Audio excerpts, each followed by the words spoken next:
As you know, the Black Lives Matter movement is bigger than ever before, and now more than ever, we all need to gather together as human beings and fight for a change. If you're curious to know how you can help, here are some options. 8can'twait.org details how we can reduce police violence by 72% with some simple changes. There, you can find a link to Campaign Zero where you can donate for the cause. Your contribution will go a long way. If you're interested in learning more about this movement and want to contribute, whether it be financially or just by learning more about the Black Lives Matter movement, please visit blacklivesmatter.carrd.co. Link will be in the description and in the chat, as well as being linked to a wide variety of petitions for the cause and links to donate. And if you don't have any money to donate, it's alright, especially in the climate that we are in now. There are options to donate without having to pay a dime. Clicking on the donate link will direct you to YouTube videos that revolve around the Black Lives Matter movement and topics revolving racial inequality. The videos will have ad space, and the revenue made from watching the videos will directly support the Black Lives Matter movement. Also, follow us on our social media pages if you're looking for a list of masterful film works that center around African American artists, culture, history, and stories. Please check out our handpicked films on our Instagram or our blog on filmocracy.com. Links in the description and in the chat. Everyone is doing their part for a better future. Join us. Join the movement. Let's make a change together.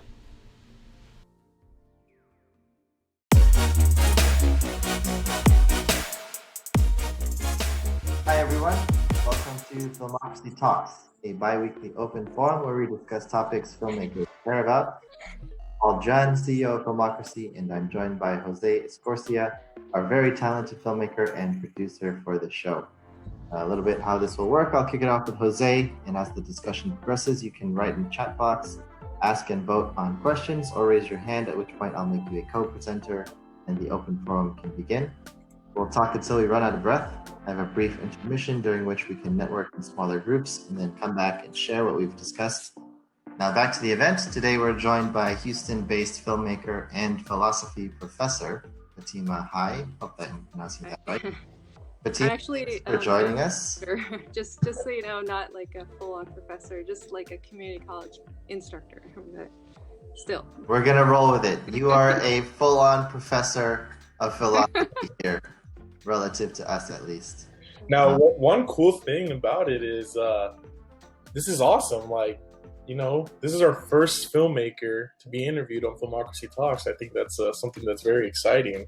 So welcome, Fatima, and congratulations for being the first person here to talk about your work, because this is what Filmocracy Talks is all about, breaking down film and letting the little guys have a spotlight and a voice to be heard, you know. So I'm really glad to have you here, and as one filmmaker to another, it's really exciting to get to understand and learn about how you became a filmmaker and your approach to film. Okay, thanks. I didn't know I was the first one. So. Yeah. You're also our first philosophy professor. So from non-philosophy professor to a philosophy professor, welcome as well. So why don't we start with just telling us about your filmmaker journey and how you got started, where you're at now. Sure. So I was one of those kids that always liked reading a lot. So when I was a kid, I loved books. That was my life. And naturally, I wanted to be a writer.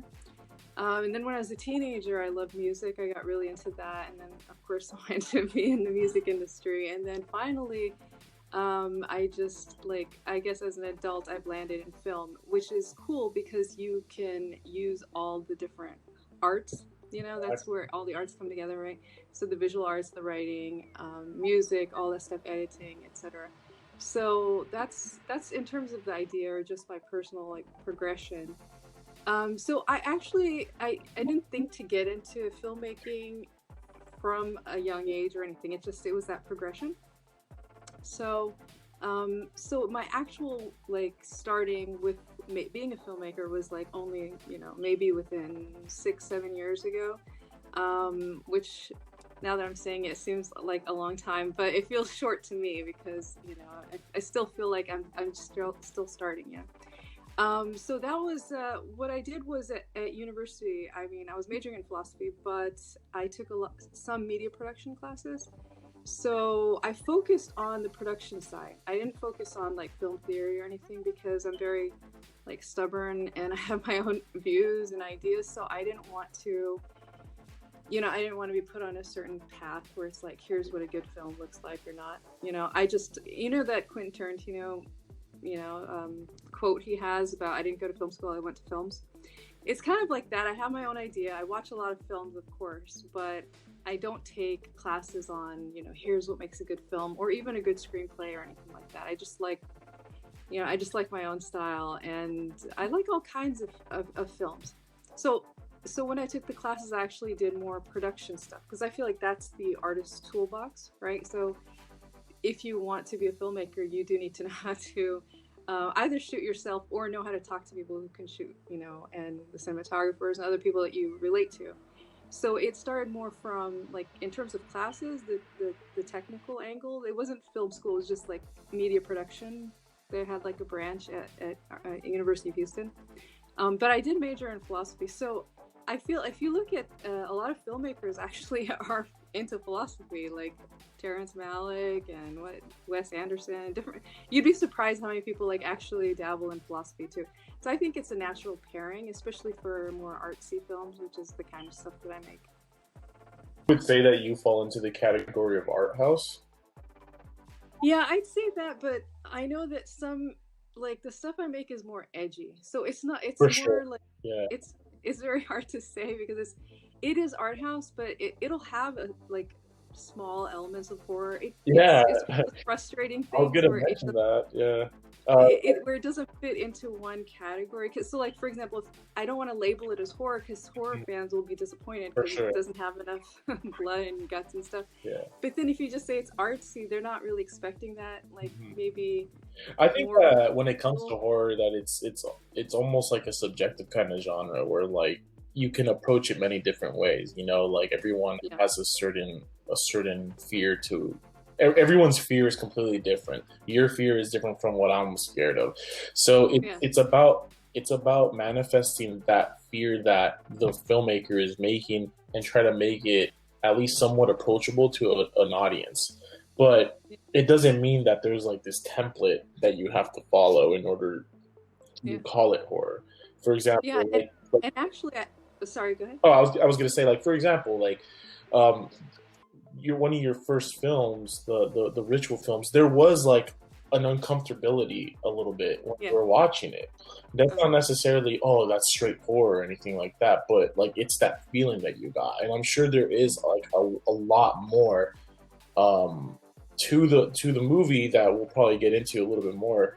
But first off, when I was watching it, it was just like, the way you mixed music and such, you do get like that, like, is something going to happen? I feel unease. Later on in your filmography, not filmocracy, filmography specifically, you do see a little bit more horror elements, and we'll get into that later. But for sure, like I completely agree that maybe not a lot of people, especially the general consumer, might go, "Oh, that's horror," but definitely that you will get a certain feeling. For example, some of the most horrific stuff I've seen was in stuff that's not labeled horror. So, for example, like David Lynch.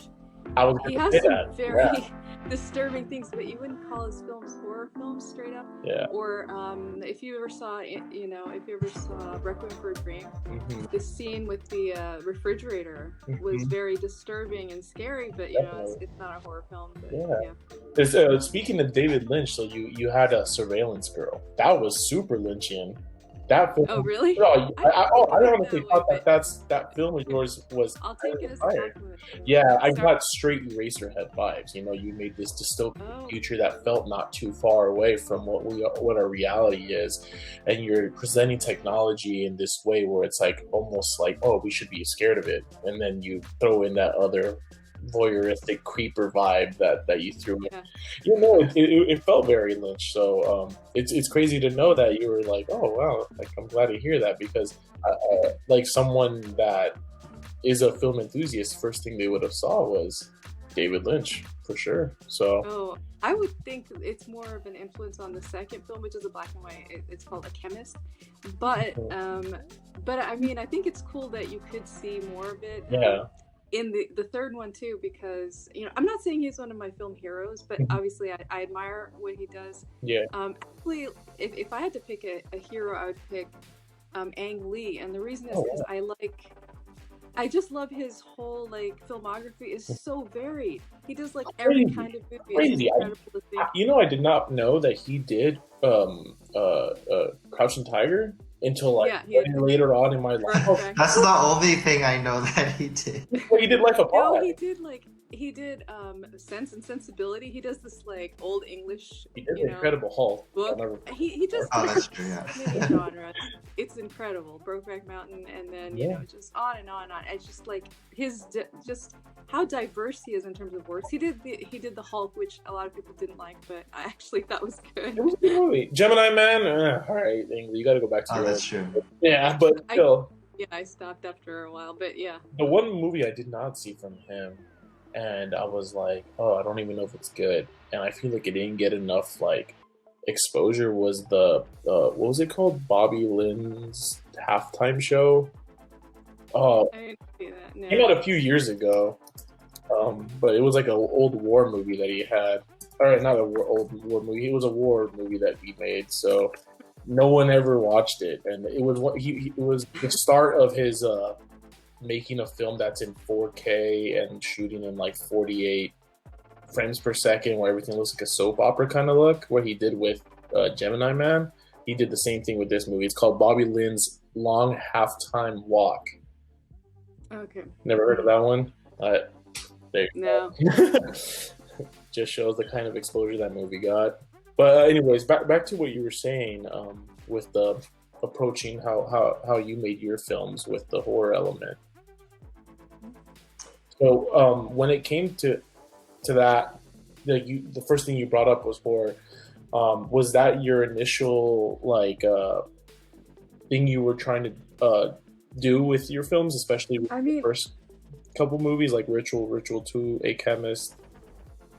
Well, I like horror, and I really love it. I'd say it's one of my favorite genres for sure. Beautiful. But I wasn't trying to be like a horror a horror filmmaker, but I think that the common element is with all my films is, like you said, that uneasiness. I think that's great, a great word for edginess, kind of weird, different, challenging, anything like that.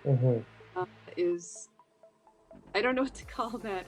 I actually the last film that I put out that went to a festival with Animalium, that's the one that's on Filmocracy. Yeah. And one of the things someone in the audience said, and I really like this phrase, he or she, I forgot who it was, but they said it's everyday horror, because it's about it's like just things that are disturbing in life without it having to be supernatural. The moment when I saw that film, which actually, I don't know if you saw The Vanishing from 1988. George, was it based on Spoorloos? I saw that original film. That it was directed by George Slutsier, like a Dutch filmmaker. Yes, that's it. So the original is called Spoorloos. So Yes, it is called that. Oh, sorry. That's okay. Super vibe. I just was making sure it wasn't a different English. Yeah, Animalium, super vibes, especially the end. I was like, oh, you definitely had to got inspiration from that movie. That film, which is not your last film that you did, but it's the one that's available for people to watch right now. I found it super disturbing because, and like you said, it's the uneasiness of the everyday world. It's this feeling that you get, especially you follow these two brothers who are just going on a trip. Simple. Yeah. And then throw this giant atomic bomb on him and just super nonchalant. Just I killed someone, by the way. When I heard that, I was like, holy moly, all right, going somewhere else. I didn't expect that. So it's that when a film treats something that for our standards is almost out of this world, where you're like, oh, you killed somebody, this is serious, and treats it almost like it's just saying what your favorite color is, it brings that very disturbing. And then you kind of add another layer to it by having him explain this almost surreal beauty of killing somebody. Yeah, Very, it's very philosophical. yes, and especially that actually when I teach intro to ethics, so I tell my students sometimes, like, if they want to check it out, just because it's very meta-ethical, which is kind of the foundations of what ethics are. It's like, instead of talking about what's right and wrong, you talk about, well, how do we go about deciding what's right and wrong? Like, what's the process, the methodology? So it's very at that level. Yeah, it was a really cool approach, and some of the imagery that you had in that film specifically are very powerful. How he, with his chest held high, explains how awesome the feeling of killing someone is, and he doesn't even give a crap that there's like a cop behind him. He's speaking his truth, and he does not care.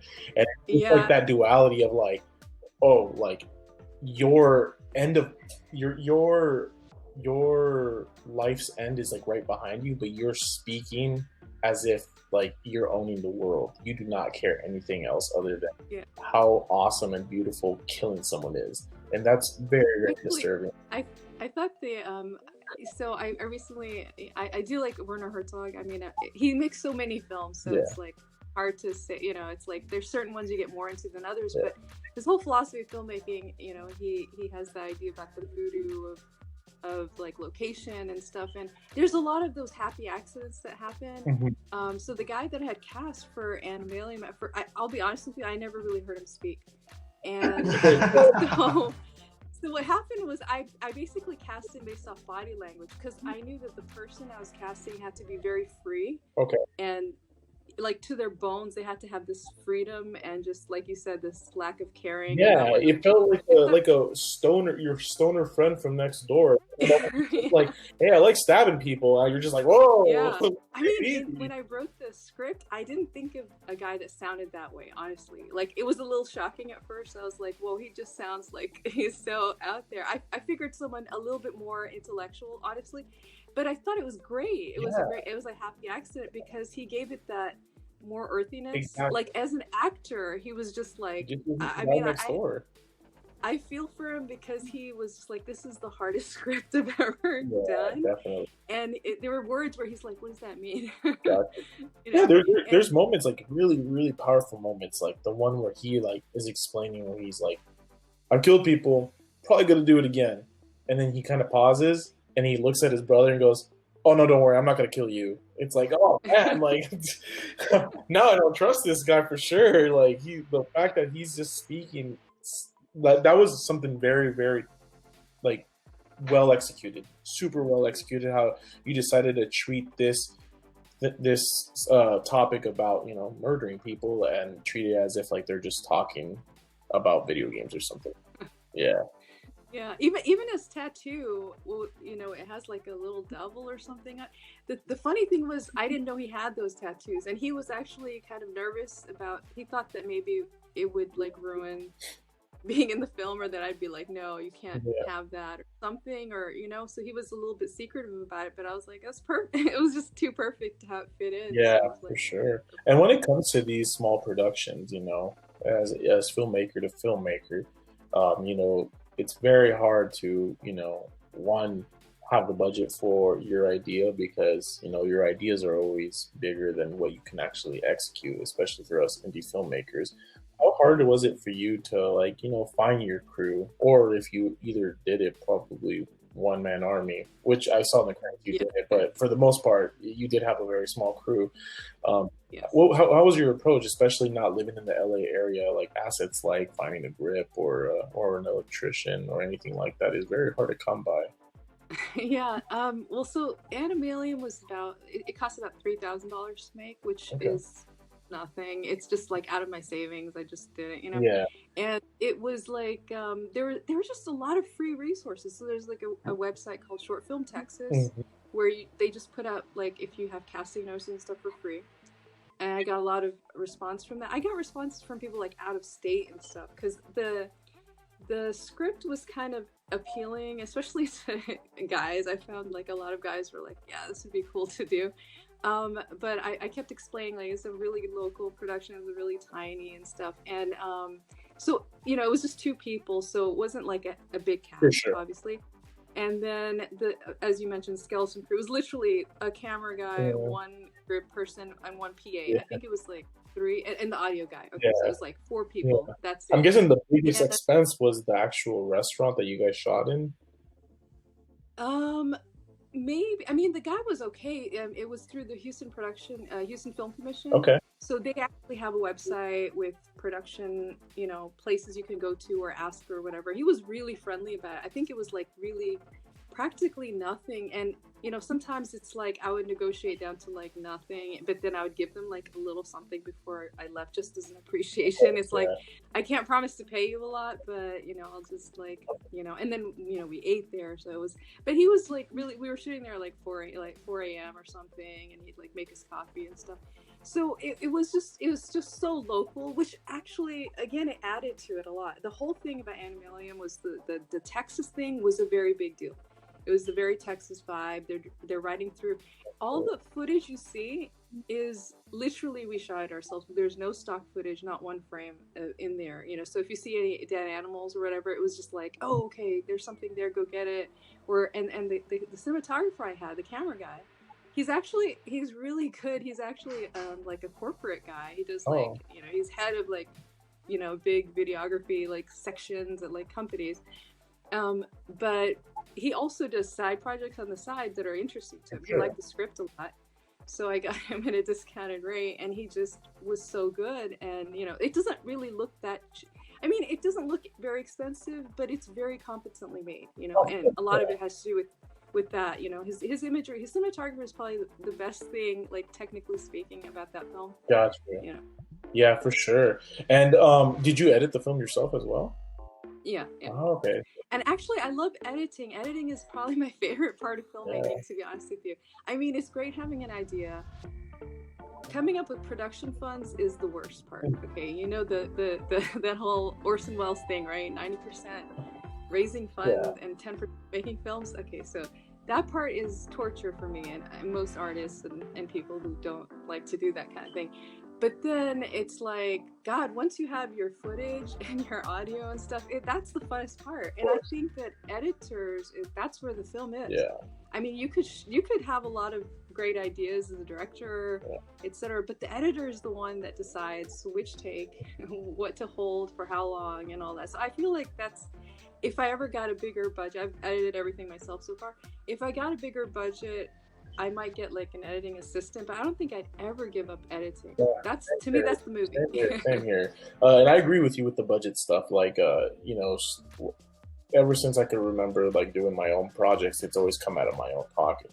And to this day, of course, it still comes out of my own pocket, but it's like dealing with the negotiating, dealing with finding out the lowest price for certain things, trying to find crew members that don't want money that you don't have. It's very tough stuff to do. And the only project that I got the luxury to not deal with that was my latest project. I was able to hire a producer who had a lot of faith in my project, and she handled the whole back end stuff, and I had to give her that trust. And especially for us indie filmmakers, you feel like you can always like bargain for the best price, but everything felt very pretty fair when it came to renting stuff and everything that I needed for the film. But you still get that sense of like, oh, I want control of that too. I want control.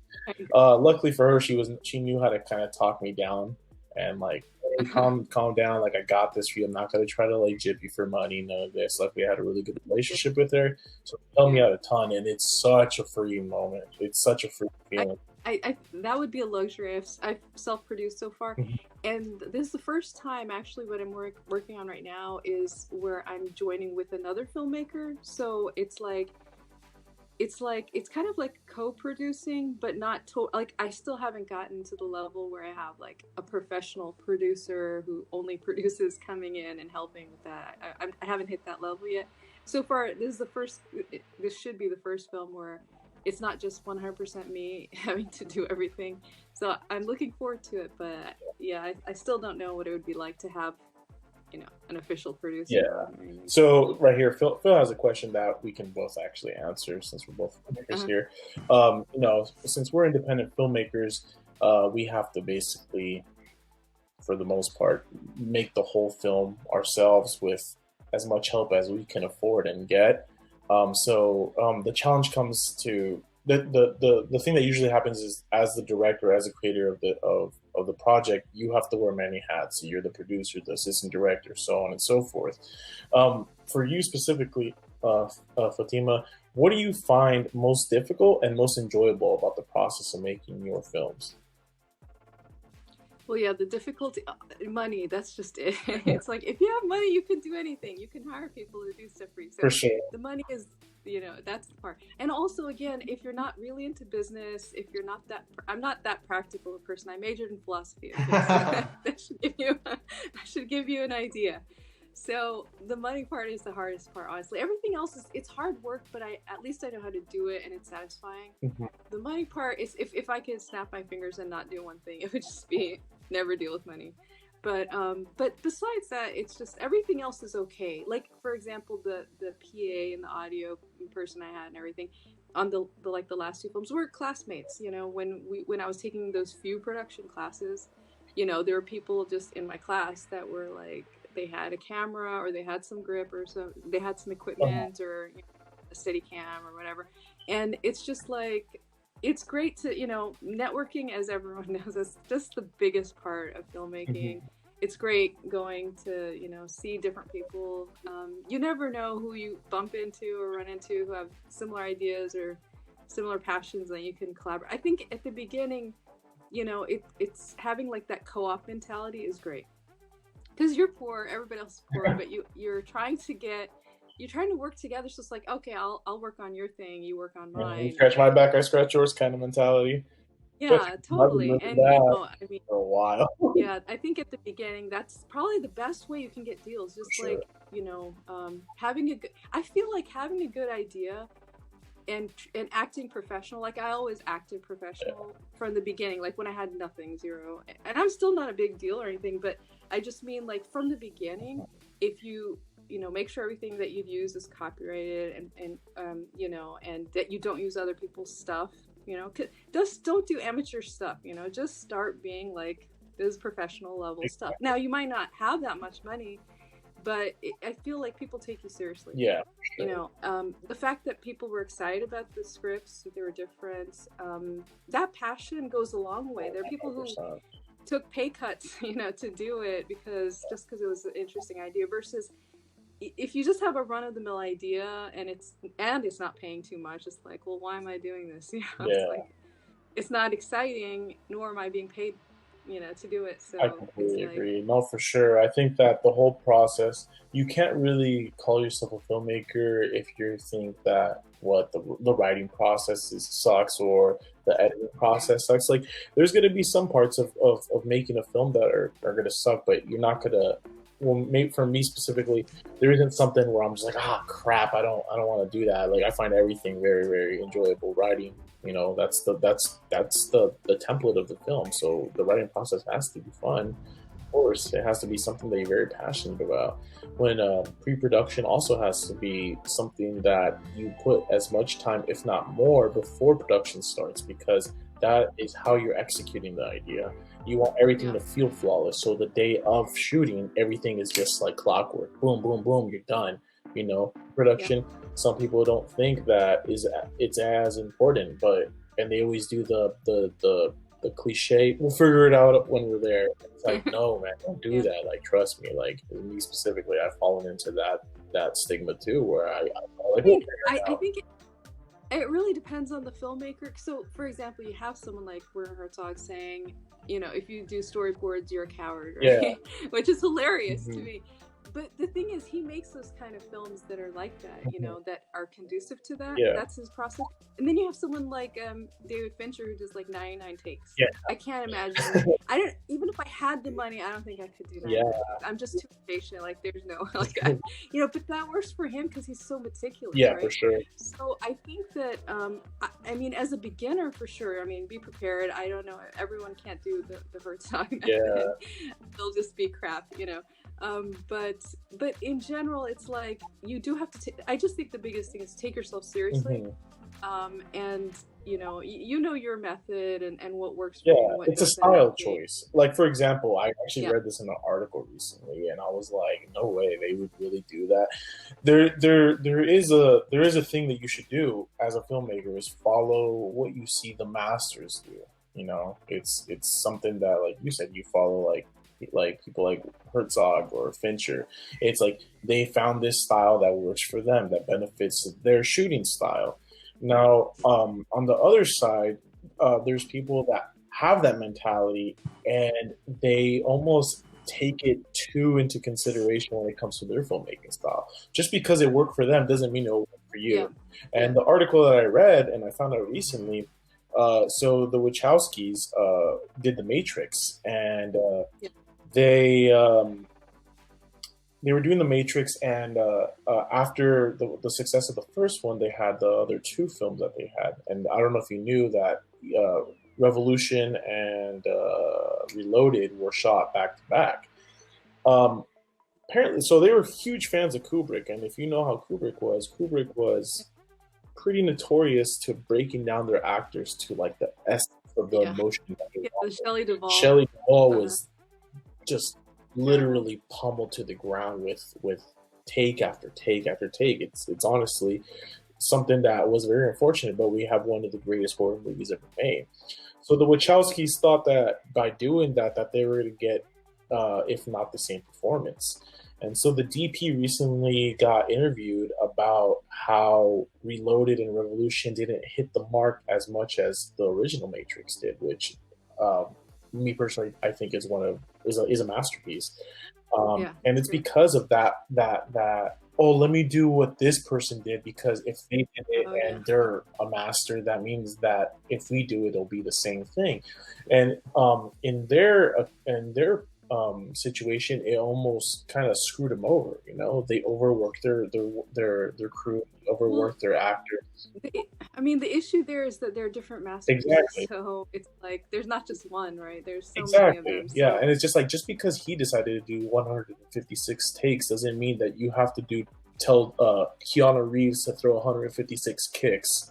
It doesn't work like that. You know what I mean? Like, if you guys got a good take, which the DP said that they had well over good takes and they were still going, then don't let your ego get to you and just move on.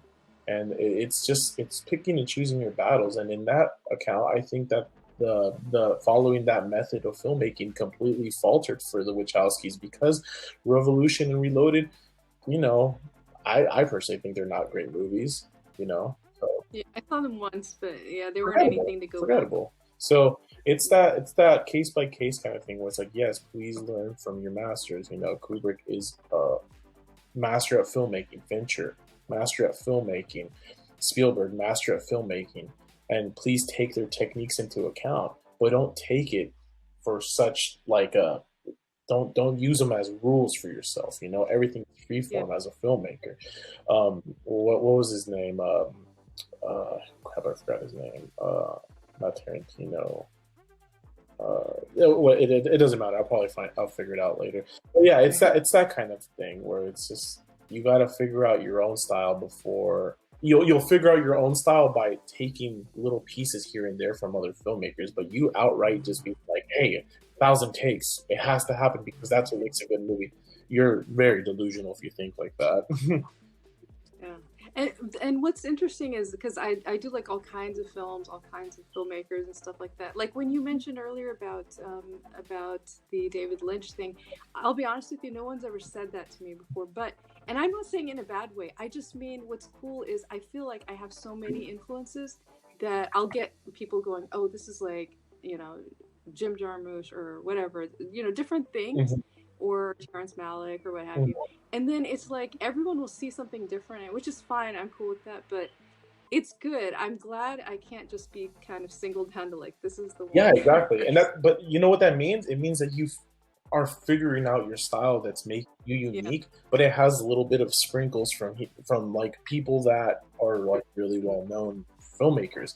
And when you know that you're getting, like, for example, me saying, oh, it felt very Lynch, and someone else saying, oh, it felt very X, Y, and Z, you're telling, like, for me, that sounds great, because it tells me, like, oh, my filmmaking style is evolving, and I'm figuring out my style slowly but surely. It'll show, and then later on it'll be the Fatima style from, like, a next generation filmmakers. Yeah. So I think that's really cool. So I have a question for you, Fatima. Like, what would you say are your aspirations as a filmmaker? Like, what are your motivations for your future career moving forward? Okay, well, it's gonna sound so overblown, but I think it's, filmmakers probably tend to be somewhat narcissistic, but I feel like I would really love to be one of the auteurs. And the reason I say that is because there's just, for some reason, it's obviously there's a lot of men that are auteurs. And there's some women, there are some, that are coming up, which is great. It's just they don't have the same level, that same clout, the same body of work that you get out of some of the, the guys that have been doing it for a long time. But the reason that the auteur style, like, really appeals to me is just, like, when I first used to hear that word, I thought it meant, like, a genius or something, a film genius. That's how they use it, right? But actually, if you look at, like, just the root of the word, it just means, the author of the film, meaning that you are, totally involved in all aspects of the filmmaking and the vision. You're not just, like, a director for hire, So I don't have that. I don't feel like my goal is to be a director for hire, which is for some people, but it's not mine. I just want to be that person who makes that body of work that has its own style and has that contribution to film. That would be my goal. Do you think there needs to be some amount of, like, commercial success in order to, like, be classified at a certain level of auteur? That's so tricky. Like, okay, so I really liked Aronofsky's early work, right? And what's crazy about that guy is he's very much an auteur, but he gets, like, an audience of people. Sure. Like, if you put out an Aronofsky movie, people will go watch it. They're waiting for that movie and they're gonna go see it. So I would say no, these are obscure people, no one sees them or anything, but there is a hunger for something new. One thing that's very encouraging is stuff like the Criterion Collection. Mm-hmm. Another encouraging thing is stuff like A24. I love, like, everything they do. Okay, like, everything they put their name on, pretty much I'm, like, a fan of that. So it's great. Like, it's not going to be the biggest movie ever. Everyone wouldn't have seen these movies, like, take a film like Ex Machina, right? Great movie. I mean, it's just not everybody's seen it, but you feel like, why hasn't everybody seen this? It's such a great movie. There's, like, films like Terrence Malick's movies. He has a very interesting way of filmmaking, and I'm sure that his films, like Tree of Life, those budgets aren't small, but I agree. Someone's giving him money. Yeah, but they're not films for everybody. You got a filmmaker that literally has, like, people like Ben Affleck in his movie, and he's pushing into Ben Affleck as like Ben Affleck is giving out this amazing monologue. He decides to, like, swoosh the camera and look at some birds for 3 minutes straight. It's like, bro, you got courage, man, because like, you just said fuck off to Ben Affleck. So, it's like those people, it's like, where the hell do you get that money from? Because you're a very unorthodox filmmaker, and yet your movies look fantastic. So it's that kind of stuff that But see, people aren't really. I as far as I know, they're not watching the latest Terrence Malick movie. I mean, it goes to, like, South by, or it does some stuff, but it's not to the level. Like, I think Tree of Life was his last one that was actually big enough and impactful to people. The other ones, like To the Wonder and on, like, I don't think. But he's even getting big names like Brad Pitt, Ben Affleck. But that's because, again, that's the auteur thing. Yeah. It's like they want to work with him. It's that simple. I mean, it's nothing to do with, I don't know what contracts and what deals they're making. I don't know what the budgets are. But I don't think people are watching. I'm not saying that as an insult or anything. No, for sure. I just mean, like, it's puzzling to me. Like, some auteurs have, like, I don't know, they have a way of being themselves, being artsy, taking risks and everything, and still getting, even though Tarantino is an auteur, I do consider him that way, but he's just become so mainstream. Like everyone will go see the Tarantino movie. They will. And you don't even have to be a film buff, right? Like the average person will go and see it, you know? So it's just, there's different like levels and stuff. I don't really know how some are getting that cult following and some are breaking more into the mainstream.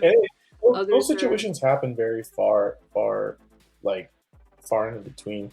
Like, for example, the mentality that a lot of filmmakers have that I've heard in film school is that sometimes you got to fake it till you make it. And then once you make it, then you can make whatever you want. And I think that, as sad as that almost sounds, it's true. You know, it's something that even like the music industry deals with. You know, you got to do the thing that people want from you so that you get yourself up to that level where you can make the things that you actually want to make.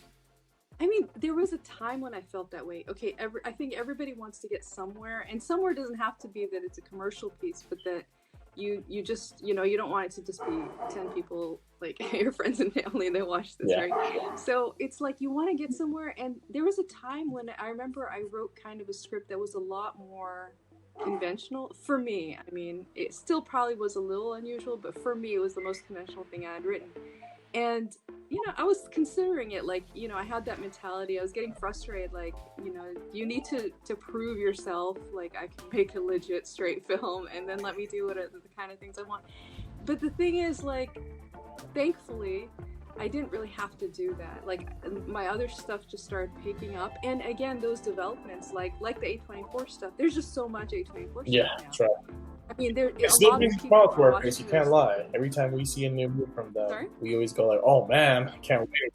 Oh yeah, no, it's exciting. It's great. So that kind of stuff gives me hope. Like, no, don't give up, because there is a niche of people out there who are hungry for something different. I mean, I like all kinds of movies. I will watch blockbusters. I will watch, you know, I haven't seen all the Marvel movies or anything. They get a little tiring after a while. I haven't done that. But what I mean is, it's like I will watch a popular movie.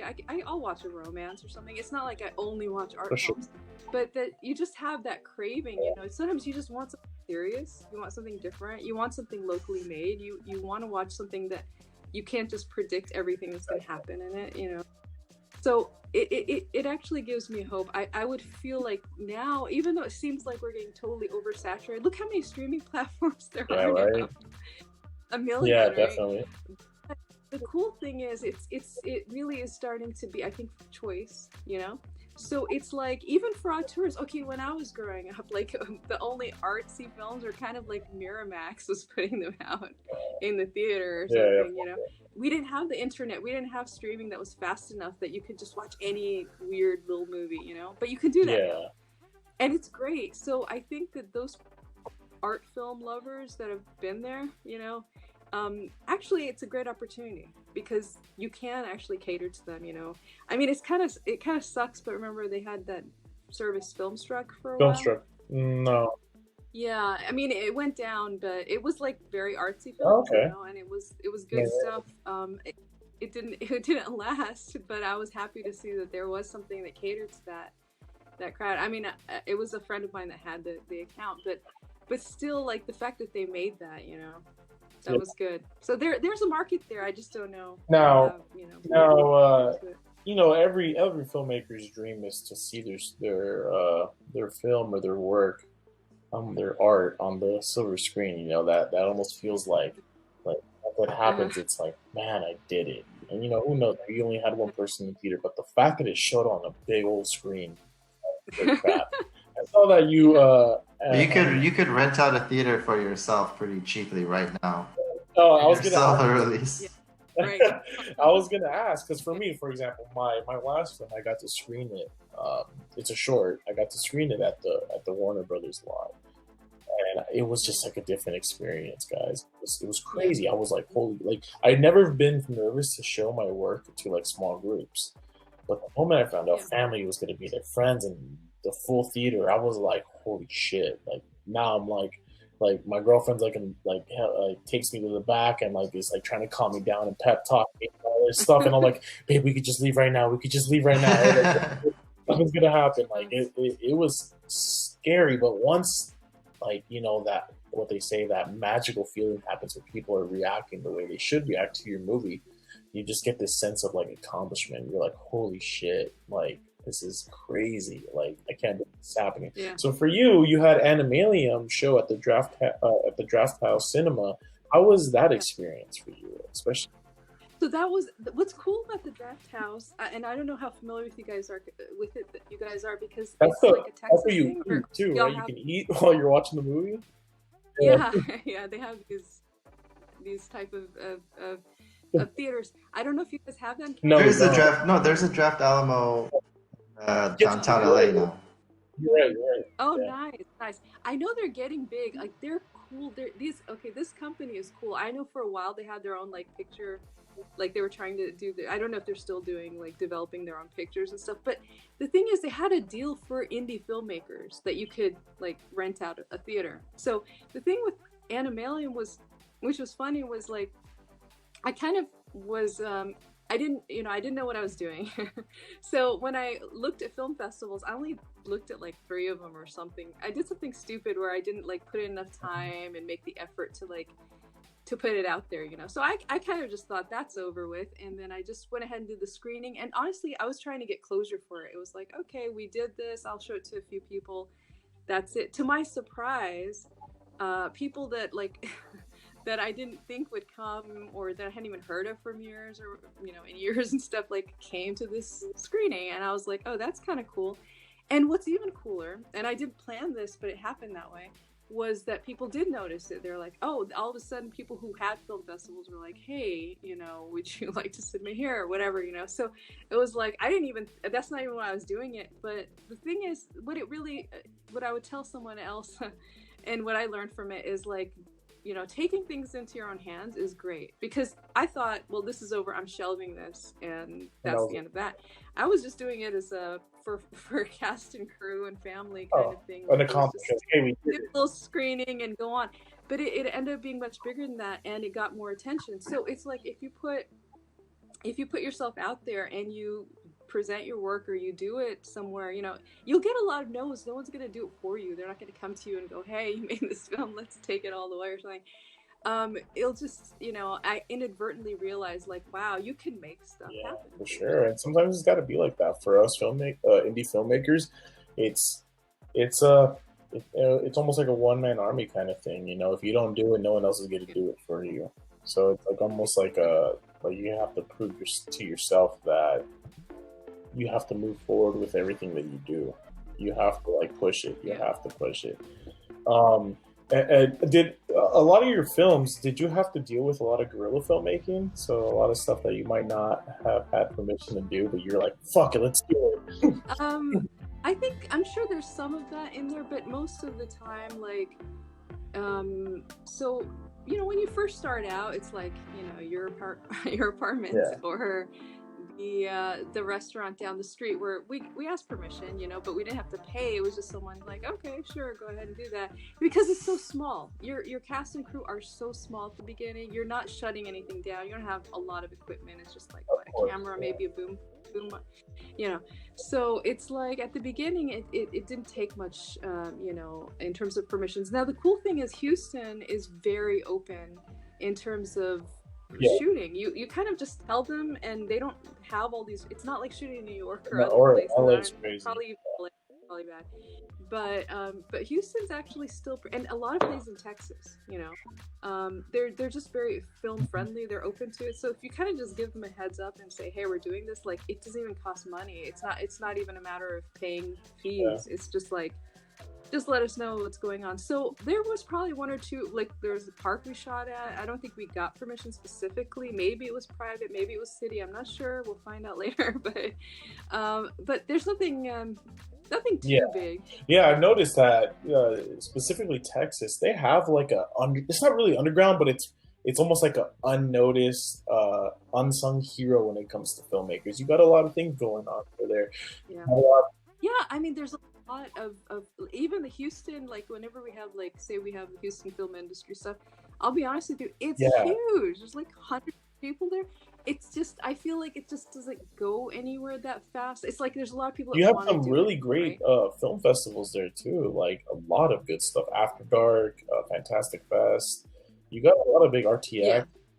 Well, Austin is smaller than Houston, but that's where things are more like happening, you know, in terms of the industry. Even a lot of indie filmmaker like companies that like want to help out the little guys like me and you, like Film Riot is located in Texas. I don't know if you know about Film Riot, but What's Film that name? Riot.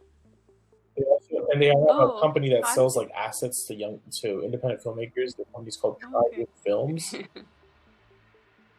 Okay, that's good to know. I mean, I have a few hookups now that I've kind of gotten somewhere. Like I have more contacts. I have people who are like, oh, you know, we can get you equipment and stuff. Don't worry about that, etc. So I have more resources for sure than I did even a year ago. Like honestly, the first time I ever didn't pay completely out of pocket for myself and involved anyone else was the feature that I made, right? And that was the first time I did like a crowdfunding or anything. And it was so scary for me. That was like such a scary, like I hated doing that, to be honest with you. I didn't even have social media at that time, like zero. Like I didn't have Facebook, I didn't have anything. And I literally had to push myself and be like, if you want to keep, you know, if you want to go and keep making films, you have to put yourself out there and do this stuff, you know?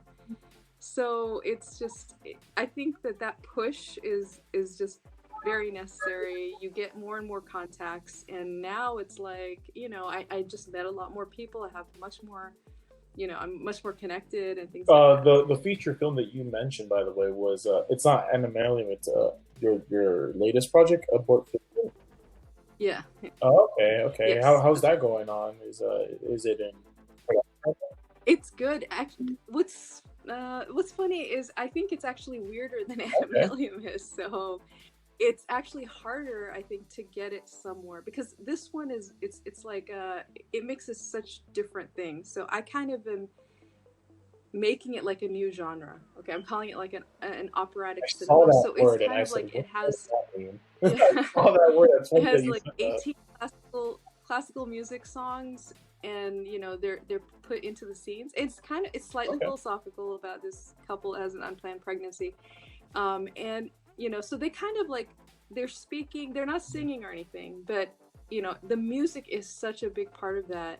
It's a bit melodramatic, it's a little bit more classical, but it has elements of horror too, so it's a very strange mix. So it's, you know, I mean, I feel like now I'm more confident about, like, okay, if you don't get into festivals and stuff, which it's harder to get with the feature, as you know. It's not like a short or something, you know. So, and it's just so weird. So I feel like, but I feel more confident. Like I know I could do like a screening of this and make it really cool and just put it out. And I think for filmmakers, you know, to get like a Vimeo account, I got that recently, and I feel like it's actually not much to host your own videos, you know, and have people pay for them. They have a way for people. I was actually going to say, like a large or almost all of your films are available on Amazon, and I had a different understanding of how that worked. I thought that I felt that it was they were very selective, so I wanted to ask you. No, that's like Netflix and stuff. Okay, Amazon. I don't know if they're still doing this, but for a while they basically had opened their doors to all content creators, kind of like YouTube, okay? Which I thought was very smart. I was like, that's really clever of them, because they know that streaming and content is, everybody needs content now, right? So I think that was clever of them. What was cool is when they first started, now they are annoying. I mean, it's not that they're annoying, it's just that for people who are used to YouTube, they have a lot more requirements. So it's a little bit more, you know, it's a little bit more business-like. For example, you have to have your artwork a certain way format, you have to have subtitles and things like that. So, you know, YouTube doesn't require all those things. YouTube is just kind of, you know, you could have professionals on there, but you have amateurs too, right? So Amazon, the big difference is you can go on there and they won't charge you. You can get a percentage. At the beginning, when they first offered that to filmmakers, they were actually giving a pretty decent return. It wasn't a lot. You could make like dollars, okay?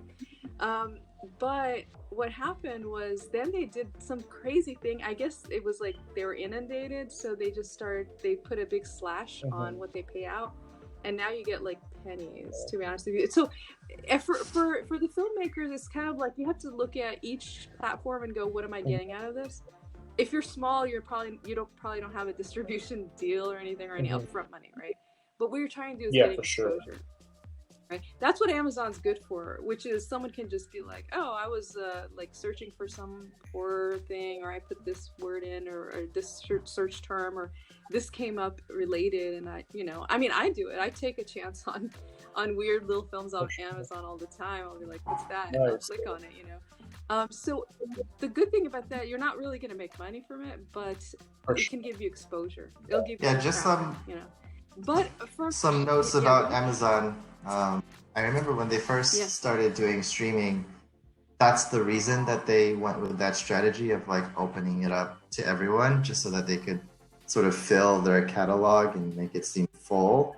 But obviously the quality control wasn't quite there at the time, and I think they were paying about $200K per film if you had won some festival like on their list, if you won an award. And then they realized that people were starting to associate them with lower quality content, the Wild West of content. So then they shifted their focus and started being more traditional in terms of like acquiring the big competitive titles at festivals, and then moving into their original productions, which is actually working really well for them now, and giving them a lot more brand power in terms of streaming. So they don't pay as much for the little guys anymore. I think it's like 6 cents per 100 hours or something. Yeah, it's something. I just remember. I mean, I don't keep track of it because my primary concern isn't the monetary side. So I just know there's like little bits coming in from there, but but before I just know it was more. When they first started, it was actually decent. It wasn't great, but it was like better than YouTube, who had kind of locked down their creators, where it's like you can't even get anything out of them if you hadn't hit like $100. Oh, that's true. Yeah, something crazy like. Yeah, this is generally the strategy of like big tech companies. It's like first they make it, even like Uber, for example, right? They used to like give $20 of credit to everybody, and once they get everybody like knowing the platform and starting to use it, then they start cutting. Oh, definitely. Amazon actually for a while, do you remember when they had that like studios thing where they let all people come in and write their screenplays and have accounts? And I was actually using their software to write my own screenplays, and you could submit it for the studios. You could do all this stuff, right? And then they shut that down. Won an Academy Award with Manchester by the Sea, and they said, you know what, we're better than this. Totally, yeah, exactly. So I think I think that is true at the beginning. It's easy to be like a champion of the indie person, but then eventually when things get, and people have made the same case about like Sundance and other bigger, where it was like you started doing it this way, and that's why people loved you. But then now it's like, well, now what are you going to do? You have all these big. And you became a business with such disdain. Sorry. Yeah. So Fatima, I was gonna ask, because you said that Abort Fishing was kind of like a different genre that you made. You basically created your own genre. Phil has a question here that kind of revolves around that question, so I'm going to bring it back a little bit and ask, what kind of things do you think filmmakers need to start exploring? What types of genres, styles, subjects, etc.? I mean, whatever interests them. I mean, one thing that I found kind of disappointing was I had gone to a film festival, and actually, I mean, they even admit this themselves. I went in kind of naively. I was like, oh, I'll see some really cool things here, and what I found was really it was just basically like regular films, but just with smaller budgets. That's it. Like I didn't feel like it was anything innovative or anything. The only two cases where I found that there was a lot of innovation was the foreign films. They seem to take more chances on the foreign films and on horror, like you were saying about that genre. Like in the horror, like the midnight and the horror categories, that's when I saw some stuff that I thought was very cool and different. I think Paul said, but the average film. I was just gonna say, I think Paul said this before. He's like, just horror has like this marketability and it attracts an audience very easily. So, I think so too. People that are more edgy, they're looking for something a little more with a little bit more of a pulse, than just your typical, drama. Because dramas they're good, they're fine. It's not that I minded them. They just were very run of the mill, totally predictable, and again, just basically the same movies you'll see in, it's just with smaller budgets and lesser known actors. That's that's Has a lot of cool. I think that happens because, Sorry? like you were saying, they take more chances on European films. They're a bit more interesting. And most European countries have like film commissions and film support from the government.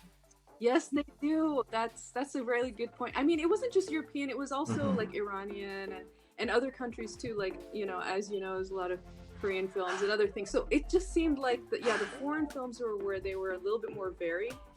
And maybe you're right, maybe because of the commissions. It's because I'm surprised some of the stuff that I've seen that was funded by commissions. I'm like, wow, someone like funded this, because it's very, very edgy stuff. Yeah, because usually they're just like, you apply for a grant, you get the grant, go do your thing. Like, they don't have any involvement of like telling what it should be.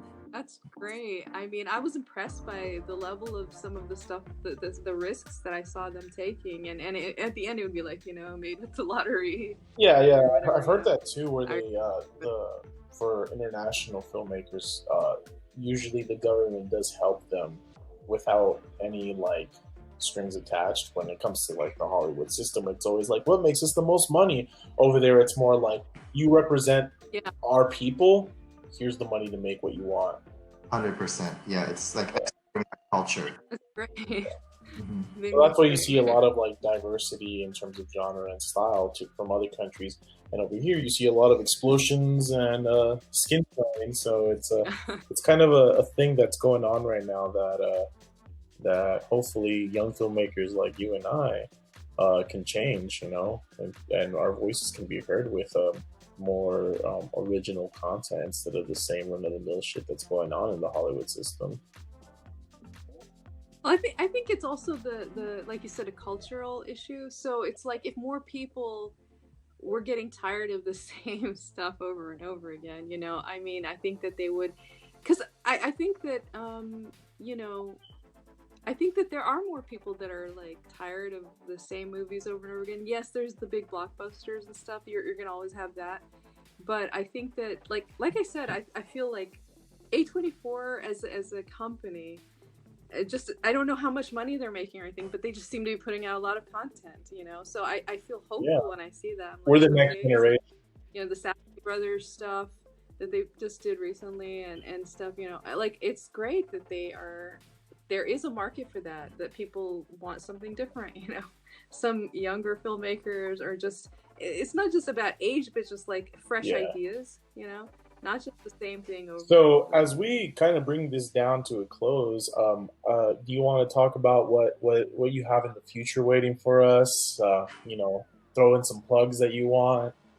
Give us a little update about. Drop your social media handles. Exactly what we're waiting for next for Fatima, like all this good stuff.